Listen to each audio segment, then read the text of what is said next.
या पालखी सोहळ्याची 426 वर्षाची परंपरा आहे। या पालखी सोहळ्याला पंढरपूरमध्ये मोठा बहुमान आहे। सकल संतांचे काले हे गोपाळपूरला होतात, पण नाथमारांचा काळ हा पांडुरंगाच्या मंदिरात होतो। हा मोठा बहुमान या पालखी सोहळ्याला आहे। या पालखी सोहळ्याचा 18 दिवसाचा प्रवास आहे। या प्रवासामध्ये 4 रिंगण होतात। पहिलं मेडसिंगी, दुसरं पारगाव घुमरे, तिसरं नांगवडा आणि चौथं कवेडण, 5वं उभं रिंगण पंढरपूरमध्ये येथे होऊन पालखी सोहळा पंढरपूरमध्ये प्रवेश करतो।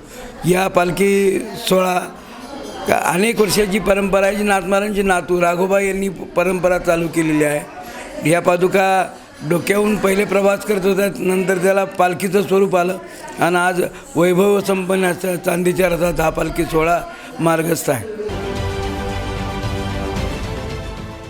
देश विदेशातील प्रत्येक घडामोडींचे लाईव्ह अपडेट मिळवण्यासाठी आता साम टीव्हीच्या सर्व सोशल मीडिया प्लॅटफॉर्मला लाईक, फॉलो आणि सबस्क्राईब करा।